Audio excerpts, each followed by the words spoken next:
हो मौलाना भूल गया कि शासन किसका है, लेकिन कर्फ्यू का सबक तुम्हें ऐसा सिखा देंगे कि तुम्हारी आने वाली पीढ़ी दंगा करना भूल जाएगी।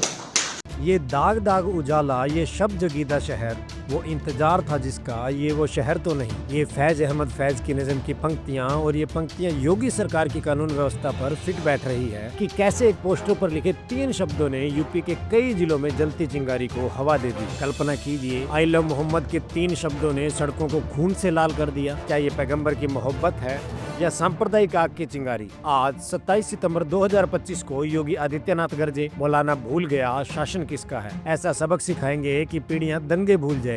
लेकिन क्या ये शक्ति धार्मिक सद्भाव बचा रही है या कट्टर हिंदू संगठनों की उकसाहट से नफरत फैला रही है? अगर सब कुछ सही है तो बरेली में इंटरनेट क्यों बंद हुआ, बताएंगे सब कुछ। मगर उससे पहले हमारे YouTube चैनल को सब्सक्राइब करें और वीडियो को लाइक एंड शेयर करें, जिससे हमें हौसला मिले। अब सीधे मुद्दे पर बात करते हैं, बरेली बवाल की वो सच्चाई जो आपकी रूह कंपा देगी। दोस्तों, ये कहानी शुरू हुई कानपुर से 4 सितंबर 2025 को। 12 वफात के जुलूस में एक समूह ने आई लव मोहम्मद का बैनर लगाया। एक साधारण सा इजहार मोहब्बत,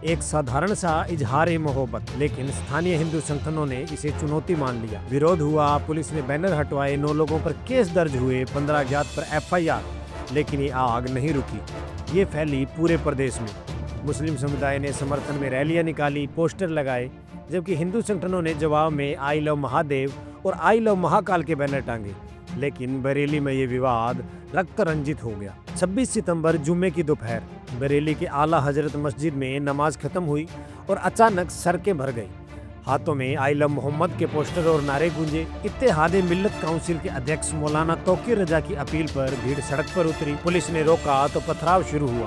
इस्लामिया ग्राउंड के पास आला हजरत मस्जिद से महज 200 मीटर दूर नौ मोहल्ला मस्जिद से 500 मीटर भीड़ बढ़ती गई। बारादरी थाने के श्यामगंज मार्केट में पत्थर उड़े, बाजार बंद हो गया। कोतवाली के नोवल्टी चौराहे पर भिड़ंत, महादेव सेतु और जिला अस्पताल रोड से सैकड़ों लोग पत्थर लेकर आए।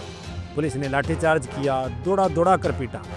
सैकड़ों चप्पलें ईंटों से पकड़ गई, सड़कें चप्पलों और ईंटों से पट गई, कई घायल हुए, बाजार ठप हो गए। अब सवाल ये है कि भीड़ आई कहां से, मास्टरमाइंड कौन था? फिलहाल पुलिस का कहना है कि IMC अध्यक्ष मौलाना तौकीर रजा के बुलावे पर भीड़ पथराव के लिए पहुंची थी। इनमें कई घायल हुए। पुलिस ने 5 थानों में 10 मुकदमे दर्ज किए हैं। इनमें 7 में बवाल का मास्टरमाइंड मौलाना तौकीर रजा है। बरेली पुलिस ने मौलाना तौकीर रजा समेत 7 अन्य लोगों को भी अरेस्ट किया है। वहीं 39 लोगों को हिरासत में लिया गया है। इससे पहले मौलाना तौकीर पर 2010 में बरेली में दंगे करवाने का आरोप भी है, जिसका मामला अभी कोर्ट में चल रहा है। 19 सितंबर को धरना ऐलान हुआ, फिर 25 सितंबर को स्थगित का फर्जी लेटर वायरल हुआ, फिर व्हाट्सएप मैसेज से यू टर्न ले लिया। उसके बाद नतीजा निकला बवाल। पुलिस ने 5 थानों में 10 मुकदमे किए, जिसमें से 7 में मौलाना तौकीर का नाम है। फिलहाल मौलाना को गिरफ्तार कर उन्हें 14 दिन के लिए जेल में भेज दिया गया है। लेकिन दोस्तों, यहाँ सस्पेंस और गहरा होता है। क्या ये सिर्फ मुस्लिम समुदाय का गुस्सा है या कट्टर हिंदू संगठनों की उकसाहट? हिंदू संगठनों ने आई लव मोहम्मद को चुनौती दी, लेकिन जवाब में लखनऊ की सड़कों पर आई लव श्री योगी आदित्यनाथ और आई लव बुलडोजर के होर्डिंग लगे। बाराबंकी में आई लव मोहम्मद पोस्टर फाड़े गए, तो हंगामा क्यों? ये क्या है?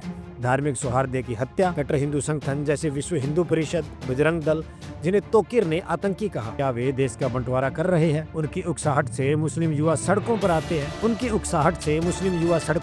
हैं और फिर प्रशासन की सख्ती से आग भड़कती है। योगी सरकार की बुलडोजर पॉलिसी मुसलमानों के घरों पर चलती है, लेकिन हिंदूवादी गुंडों पर क्यों नहीं? ये दोहरा मापदंड धार्मिक सद्भाव में जहर घोल रहा है। हिंदू संगठन खुलेआम अत्याचार करते हैं, लेकिन उन्हें सत्ता का संरक्षण मिलता है, और परिणाम हिंदू मुस्लिम के बीच नफरत की खाई गहरी होती जा रही है, जो देश की एकता को तोड़ रही है। अब योगी का बयान आता है कि मौलाना भूल गया है शासन किसका है। ऐसा सबक सिखाएंगे कि तुम्हारी पीढ़ियां दंगे भूल जाएगी। शक्ति अच्छी है, लेकिन क्या ये न्याय है या बदला? बरेली DM अविनाश सिंह ने कहा, धारा 163 लागू है, बाहर निकलने की अनुमति नहीं है, लेकिन क्या प्रशासन ने पहले से रोकथाम की? क्यों भीड़ इकट्ठा होने दी? अखिलेश यादव योगी सरकार पर आरोप लगाते हैं कि सांप्रदायिक तनाव बढ़ाकर वोट बटोरना इनकी पुरानी स्ट्रेटजी है। 2010 दंगे में कोर्ट ने कहा, तत्कालीन अधिकारी सत्ता के इशारे पर चले। कांग्रेस सांसद इमरान मसूद ने सही कहा, मस्जिद नमाज के लिए है, सड़क हंगामे के लिए नहीं। आई लव मोहम्मद दिल में है, तमाशा क्यों? लेकिन योगी की सख्ती से क्या फायदा जब कट्टर हिंदू संगठन बेलगाम? उनकी आलोचना जरूरी है। वे आस्था के नाम पर हिंसा भड़काते हैं, लेकिन सजा नहीं मिलती। प्रशासन की नाकामी, पेपर लीक से लेकर दंगे तक सब में लापरवाही। योगी के सबक से क्या धार्मिक सद्भाव बचेगा या और ज़्यादा बिगड़ेगा? दोस्तों, तोकीर के बयान भी कम नहीं है। मिलाना ने भी 19 सितंबर को कहा कि मुसलमान सड़कों पर उतरेंगे, सरकार संभाल नहीं पाएगी। नतीजा बवाल। लेकिन सवाल, क्या योगी सरकार की सख्ती से समस्याएं हल हो रही है या अब बढ़ रही है? धार्मिक सद्भाव बिगड़ रहा है। कट्टर हिंदू संगठनों की वजह से जो सत्ता के छत्र छाया में फल फूल रहे हैं। प्रशासन की मिलीभगत, योगी की पॉलिसी, सब मिलकर देश को बांट रही है। दोस्तों, ये बताती है कि छोटा सा विवाद कैसे बड़ा तूफान बन जाता है। क्या आई लव मोहम्मद गलत है या इसका विरोध? क्या योगी की सख्ती न्याय है या सांप्रदायिकता? कट्टर हिंदू संगठनों की आलोचना क्यों नहीं होती? आप क्या सोचते हैं? आपको हिंदी के जाने माने कवि उदय प्रताप सिंह की 2 पंक्तियों के साथ आपके विवेक पर छोड़ते हैं।